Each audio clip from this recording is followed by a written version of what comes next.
Conteúdo agora que nós vamos estudar aqui, tá? Com relação aqui à história do Amapá, que possa vir na tua prova. Segundo item lá do teu edital. As políticas do Estado português, tá? Política do Estado português. Segundo encontro. Vamos ver, então, o que essas políticas do Estado português, o que tem por trás desse conteúdo aqui, de interessante, de pontos quentes, que tu tem ali que colocar no dia da tua prova lá, para você poder ali gabaritar esse conteúdo aqui. Esse item aqui que está aqui, ó, tá aparecendo aqui, é o item que indica que esse conteúdo é bastante quente para ir no dia da tua prova, tá? Vamos apostar aí de 2 questões mais ou menos aí, porque tem muito conteúdo. É aqui que vai entrar as questões das fortificações, das criações da Vila de São José de Macapá, de Mazagão e outras características de economia, que é um assunto bastante chatozinho, mas também que pega muito aluno aí se ele não saber aí. Tranquilo? Vamos lá então, segue o enterro. Vamos começar então a aula de História do Amapá. Senhores, primeira situação que a gente tem que entender aqui com relação às políticas do Estado português. Lembra, tá? Para quem estava lá no lançamento da mentoria, com a primeira aula, as bases de ocupação aqui da Amazônia, quais são as bases que nós trabalhamos aqui, você conseguiu entender por que Portugal dominou toda essa região. Agora, ele precisa administrar essa região, uma vez que ele se torna o dono ali do Brasil por um todo. Agora, ele precisa organizar aquela região para ele poder, então, ali fazer um dos principais projetos deles. É o quê? É trabalhar o Brasil como uma forma de economia, ou seja, gerar a renda do Brasil e essa economia voltar para onde? Lá para Portugal. Era a única função, então, da colônia, que era o Brasil. Então, atentem para esse aspecto. Então, quando eles conseguem conquistar o Brasil, o interior do Amazonas, que a gente viu na aula passada, tá? Eles conseguem, então, ali ter esse pedaço de terra, todo o Brasil para si, e agora eles vão trabalhar dentro dele, vão começar a administrar dentro dele. Para qual objetivo, professor? Para eles fortificar a economia, e essas economias que forem ali sendo trabalhadas, ser mandadas lá para Portugal, didaticamente falando. Só que, senhores, não vai ser tão fácil assim. Vamos lá entender por que não será tão fácil assim. Então, quais serão as políticas adotadas pelo Estado português para que essa economia, então, pudesse levantar ali bastante fundo para ser mandado para a metrópole, para ser mandado, então, para Portugal. Ok, segue o enterro, vamos entender aqui. Ó. Primeiramente, as políticas do Estado português, ela vai estar baseada aqui na preocupação do quê? Das suas fronteiras. O plano estava tudo certinho, só que eles não contavam com as invasões o quê? Estrangeiras. Aí nós vamos ter lá França, Holanda, nós teremos também Irlanda. Então, todos eles aqui, naquele momento aqui, estão querendo parte da Amazônia. Então, uma das políticas, tá, do Estado português é tentar resguardar essas fronteiras. Então, nesse sentido, o Império Português ele vai procurar ali, garantir naquele momento ali a área, essa região aqui do Estado, que é hoje o atual Amapá, tentando de forma a defender ela. Tá? E aí, uma das políticas que ele vai tentar aqui colocar são alguns elementos de fortificação, ou seja, fortalezas. Vamos lá, então, aqui, seguir mais um pouco. E aí, nesse sentido, nós temos o seguinte pensamento aqui, que ele colocaria assim, ó. A única forma deles tentarem, então, proteger essa região aqui seria, então, através da defesa. Ou seja, guarnecendo, protegendo, segurando, ou seja, fazendo uma segurança dessa região aqui, tá? Então, naquele momento, a gente tá com esse projeto aqui para Portugal, a gente quer que Portugal receba toda a economia que for criada nessa região aqui, a gente precisa, então, nesse momento, proteger essa região. De que maneira a gente vai fazer, então, para proteger essa região? Exatamente essa parte aqui, ó, defendendo o nosso território. Vamos criar medidas para defender o nosso território, para ninguém não tomar. Entendido até aqui? Vamos lá, então. Nesse sentido, então, ele vai implementar algumas políticas, tá, de controle da região. E essas políticas não são nada boazinhas, são bastante severas com quem tentar tomar essa região. Lembra que eles conseguiram conquistar, então, o Vale Amazônico. Era uma área bastante extensa. Eles não conseguiriam, então, ali proteger essas regiões de forma fácil. Então, eles precisariam, então, fazer com que chamar mais pessoas, povoar aquela região, e, nesse sentido, ali, tentar, então, o controle da região. Percebo que não é uma tarefa tão fácil para eles naqueles momentos. Por quê? Porque a região era muito grande, mas eles vão implementar essas políticas aos poucos para eles poderem, então, guarnecer esse território que agora fazia parte, então, da alçada deles. Segue o enterro, vamos lá entender aqui o que ele quer dizer mais aqui nesse sentido. Uma das políticas que ele cria, primeiramente, é fazer uma das principais delimitação de território, que é uma das primeiras que se cria, a própria criação da capitania do Cabo Norte. Olha só que interessante. Perceba o que eu estou querendo dizer para vocês aqui. Na primeira aula, eu falei para vocês como é que eles conseguem adentrar e conquistar o território.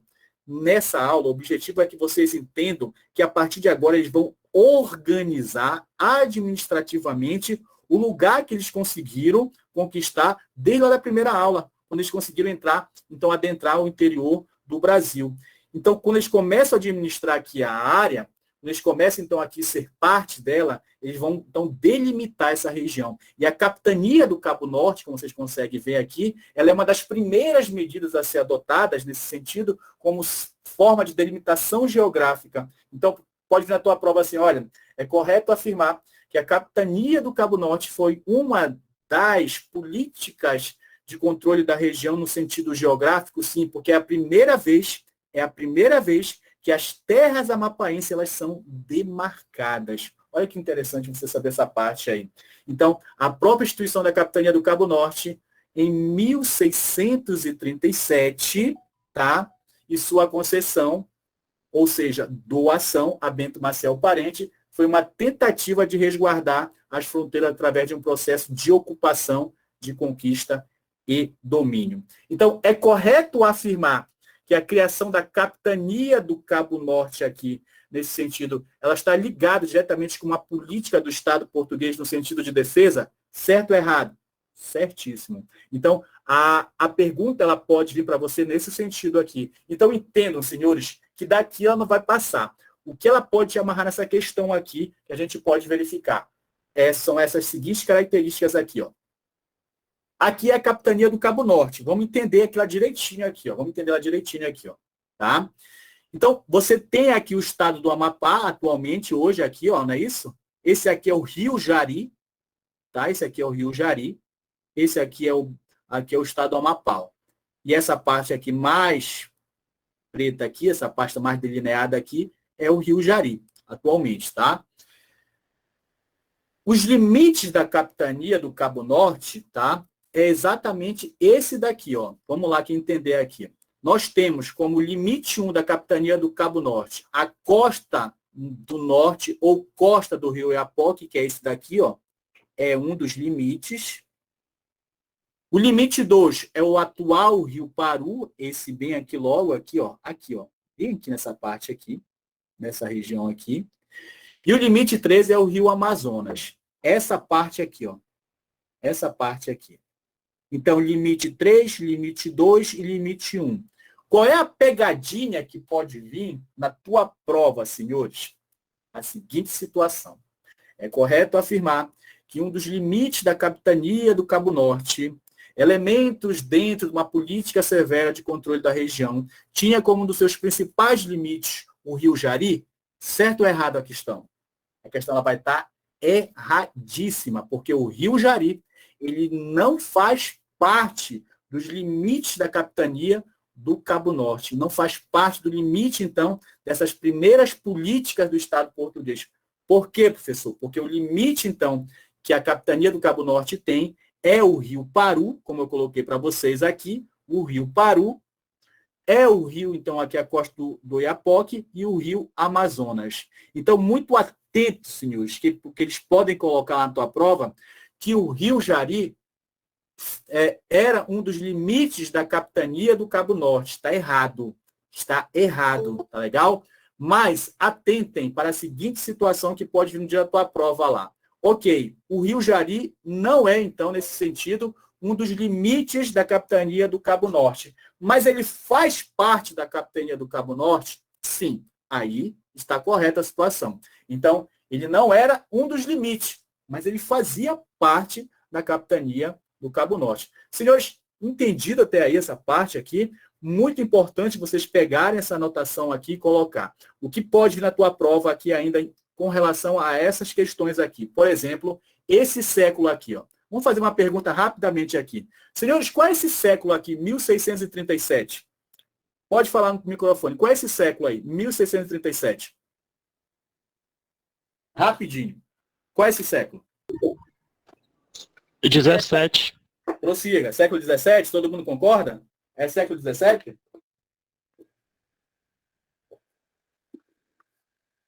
Alguma dúvida aí? Ok. A Fundação Getúlio Vargas, ela vai te cobrar, não é esse período, ela vai te cobrar assim, ó. É correto afirmar que uma das políticas do Estado português foi a implementação da Capitania do Cabo Norte, criada a partir, atenção, a partir da segunda metade do século XVII. Pergunto para vocês, a questão vai estar certa ou errada? E aí? Errado. Tá o quê? Ela vai estar errada. Tá legal? Ela vai estar errada. A pegadinha, ela mora justamente aqui, senhores. Atentem para essa parte aqui, ó. 1637 é a primeira metade do século XVII. Primeira metade do século XVII. Então, a tua prova, ela não vem colocar data. Ela vem cobrar assim para você, ó. É correto afirmar que na primeira metade do século XVII tivemos, então, a implantação da Capitania do Cabo Norte, um dos elementos de política do Estado português adotado, então, no século XVII. Tranquilo até aqui, senhores? Então, primeira metade do século XVII foi criada a Capitania do Cabo Norte. Se por algum motivo tiver na tua prova que a Capitania do Cabo Norte ela foi criada na segunda metade do século XVII, ou que ela foi criada na primeira metade do século XVIII, ou colocar qualquer outro século, lá está errado a questão. Ela é criada na primeira metade do século XVII. Outras palavras que pode vir na tua prova. É correto afirmar que na primeira metade do século XVII foi delimitado pela primeira vez geograficamente as terras amapaenses, certo ou errado? Certíssimo.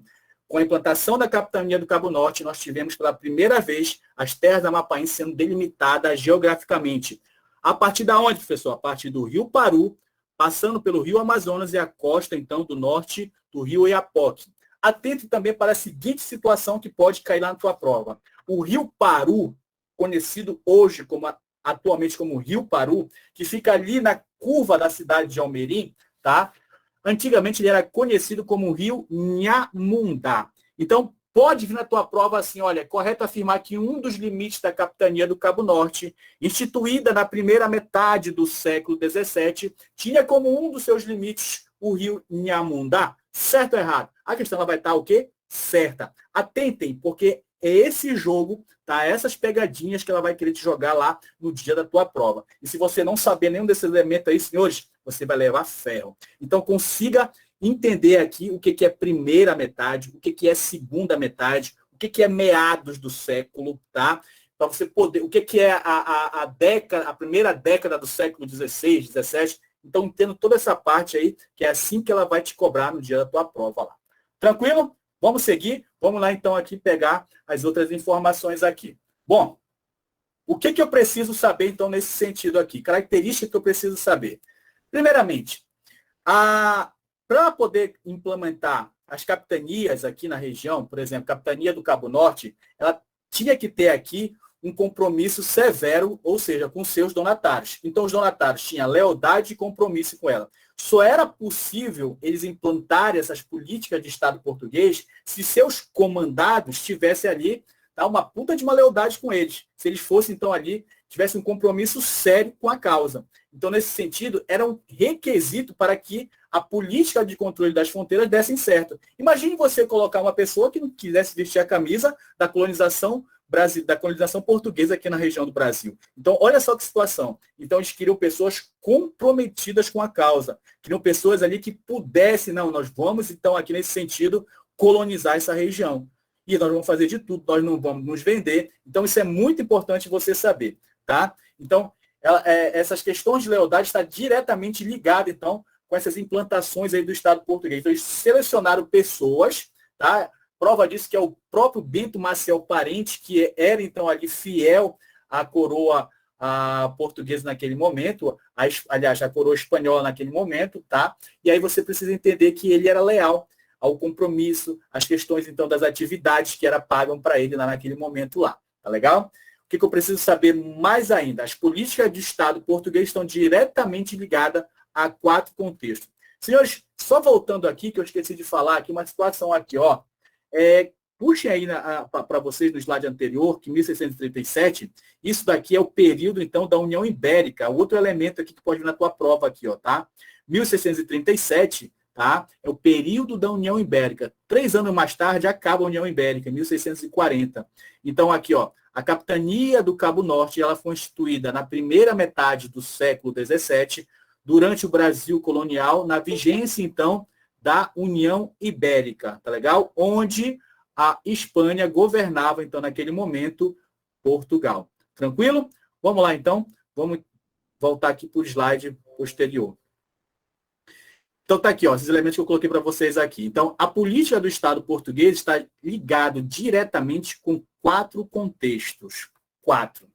Se tu não saber de nada, absolutamente nada desse contexto daqui, e você for para a tua prova apenas com esses 4 elementos aqui, você tem praticamente 40% da tua questão na mão. Qual, professor? Esse daqui, senhores. As políticas do Estado português estão diretamente ligadas com esses 4 contextos aqui que pode vir na tua prova. Saibam vocês identificarem. Eu vou mostrar para vocês nas questões como é que podem vir. Então, qual é o primeiro aqui nesse sentido? Qual é o primeiro elemento que nós temos aqui? Tá? Qual é a primeira política que nós temos? Defesa. Através do quê, professor? Através das fortificações. No segundo momento, nós vamos ter aqui a questão do povoamento. Através do quê, professor? Através da criação das vilas de Macapá e Mazagão. E aí nós temos o assunto mais chatinho, então, desse contexto aqui, que é a economia colonial. Vai estar ligado aqui, então, com as questões aqui dos polos agrícolas que Portugal vai querer criar aqui na nossa região. Nós teremos aqui também a criação das companhias. A que mais importa para você nesse momento aqui para ser trabalhado será, então, a criação da Companhia Geral do Grão-Pará e Maranhão. Existem outras, professor? Existe. Mas a mais importante que vai ser cobrada da tua prova será essa daqui, a criação, então, da Companhia Geral do Grão-Pará e Maranhão. Nós vamos aprofundar ela um pouco mais quando chegar a hora dela aqui. E o quarto ponto, bastante interessantíssimo, a questão da legislação. As reformas pombalinas para a Amazônia, como um todo, e nós temos aqui, dentro dessas reformas pombalinas para a Amazônia, a questão do Diretório do Índio. Tá? Eu sabendo esses 4 elementos aqui, eu ali consigo dominar esse conteúdo aqui. Se vier alguma pergunta com relação a esse contexto aqui, senhores, tá? Certamente vai vir aqui nessa parte aqui, tá? Vamos lá, então, aqui, abrir a caixinha de cada um desses elementos para saber o que tem dentro de cada um, para a gente poder, então, aqui responder as questões. O que vem na tua prova tem essa parte aqui. Perceba que a história mapaense, ela parece que ela fica um pouco de lado, mas isso daqui são elementos de contextualização que a história te cobra. Isso aqui está onde? No livro de Paulo Dias Moraes, Fernando Rodrigues dos Santos, Estácio Vidal, que cobra bastante essas principais características aqui. Autores todos amapaenses. Tranquilo, senhores? Ok. Segue o enterro. Vamos lá conhecer um pouco, então, com relação à questão aqui da defesa. Vamos lá aqui, ó. Primeiramente, as defesas, que são as redes de fortificações, né? Então, elas são medidas, foram outras medidas adotadas pelo Império Português, tá? De assegurar a territorialidade da região. Por que vão criar as fortificações? Para, então, nesse momento aqui, ó, assegurar o território. É isso daqui, para a defesa do território, assegurar lá. Então, quando tu implantava uma fortificação, aquilo ali dizia que ali existia um Estado. Qual seria o Estado nesse sentido? Portugal. Então, a implantação da fortaleza de São José de Macapá, como as outras fortalezas ao redor aqui, litorânea da região norte, implicava dizer que ali existia o domínio português da região. Uma das principais funções, tá, da fortificação. Olha que interessante tu saber essa parte aqui. Bom, então tu já sabe que um dos elementos lá dessas políticas de Estado português, uma é a defesa, é a fortificação. Meu aluno, grifa essa parte aí, seta aí, coloca para você poder entender ela. Ok? Vamos lá, continuar. Nesse sentido, então, o que vai acontecer aqui? Ó? Nós teremos alguns governadores, eles vão começar a construir as fortificações, nós teremos a fortificação do Araguari, Santo Antônio de Macapá, nós vamos ter lá da Barra do Amazonas, então tudo isso aqui para o final do século XVII. Mas nada nesse sentido aqui, ó, aqui são as fortificações que serão construídas ao redor, então, dessas partes aqui, ó, todas em partes litorâneas ou partes que estão aqui às beiras dos rios, tá? Às beiras dos rios. E aqui a Fortaleza de São José de Macapá, ela é construída na parte esquerda, na margem esquerda do rio Amazonas, tá? Isso aqui foi só um mapa que eu coloquei só para exemplificar aqui como é que essas fortificações estavam sendo criadas aqui. Então, a mais interessante que vai ser aqui, que vai ser criada, ou seja, a imponente, a mais forte que vai ser colocada, então, para ser construída, será, então, a fortificação, ou seja, a Fortaleza de São José de Macapá. Senhores, ela começa a ser construída aqui no século XVIII. Olha só, na segunda metade do século XVIII, nós temos o início, então, da construção da Fortaleza de São José de Macapá. Mas, atentem, que ela começa a ser, então, construída nesse período. Mas antes desse período, nós já tínhamos, então, a intenção de construir algo mais imponente aqui na nossa região. Por exemplo, em 1738, quando eles começaram a ter as ideias, vamos fortificar a região. Precisamos fortificar a região, precisamos povoar essa região. Só que ninguém queria vir para cá. Era muito trabalho para essa região aqui. Então, segue o enterro. Então, a Fortaleza de São José de Macapá, ela fica situada às margens esquerda do rio Amazonas. Pronto, grifei. Quem é a fortificação? Qual é a fortificação que fica ao lado, então, direito do rio Amazonas? Forte do Presépio. O início da colonização, a base da colonização, então, portuguesa da nossa região, tá? Em 1616, que foi construída naquele momento, então, por portugueses, como eu coloquei para vocês, por portugueses e também espanhóis, tá legal? Deixa eu só colocar aqui no modo passivo. Bom. Vamos lá, então, seguir aqui para conhecer mais elementos sobre a Fortaleza de São José de Macapá. Bom, como eu falei para vocês aqui, em 1738, ou seja, na primeira metade do século XVIII, nós teremos aqui, então, a necessidade e a urgência de fortificar as terras de Macapá. Mais precisamente ainda, de fortificar o que chamamos, então, do estuário e do delta do rio Amazonas, tá? Ou foz mista, como o pessoal diz aqui, tá legal? Um desses aí. Então, existia essa necessidade. Cara, se eles não conseguem colocar se eles deixam de construir a fortificação naquele momento, tá? O rio Amazonas, a boca do rio Amazonas, a nossa entrada aqui, ela estaria vulnerável. Então, qualquer nação estrangeira poderia adentrar o rio Amazonas e poderia conquistar. E o projeto deles, economicamente viável naquele momento, para poder, então, ali sustentar Portugal, poderia estar ameaçado. Por isso que eles queriam assim, cara, temos que fortificar o quanto antes a região e logo em seguida povoar, porque senão eles podem tomar esse lugar aqui da gente. Então, eles começam a acelerar esse tipo de pensamento aí, ó. Em 1738, eles já tinham a ideia de construir essa fortificação, mas por inúmeras questões, eles não virão conseguir. Nesse sentido, nós temos aqui em 1761, o projeto de fortificar Macapá vai ser adiado por conta de recursos financeiros que não serão mandados aqui para a colônia do Brasil, para a colônia aqui de Portugal, nesse sentido. Então, eles precisam poupar recursos. E nós temos aqui em 1764, o então engenheiro, então Henrique, Ataíde teve o governador e o Henrique Galúcio, que era engenheiro, deram então início à construção da Fortaleza São José de Macapá. E aí nós temos mais contextos históricos ainda. Em 19 de março, dia do padroeiro de Macapá, de 1782, ela vai ser inaugurada. Mas atenção, senhores, será inaugurado às pressas, estarão faltando também partes externas a serem concluídas. Percebam, ela levou 18 anos para ser terminada. E mesmo assim, no dia dessa inauguração, ainda faltou questões aqui externas para terminar, então. Então, se vier na tua prova perguntando assim, olha, é correto afirmar que a fortaleza de São José de Macapá, um dos símbolos de defesa da região norte, foi construída ao longo de 18 anos. Porém, deixou de ser construída as áreas internas, certo ou errado? A questão ela vai estar errada. A formulação da questão ela pode partir desse princípio para vocês aqui. Tranquilo até aí, senhores? Beleza, são características então da Fortaleza São José de Macapá. Bom, esses elementos que eu acabei de citar para vocês aqui, esses 4, ainda não veio em prova, ainda não caiu em prova. Vamos ver aqui as características da sua construção. Se vier na tua prova, isso daqui já caiu em prova essa parte aqui, ó. Se vier na tua prova alguma das características aqui, certamente vem na tua prova aqui, ó, o tipo de mão de obra.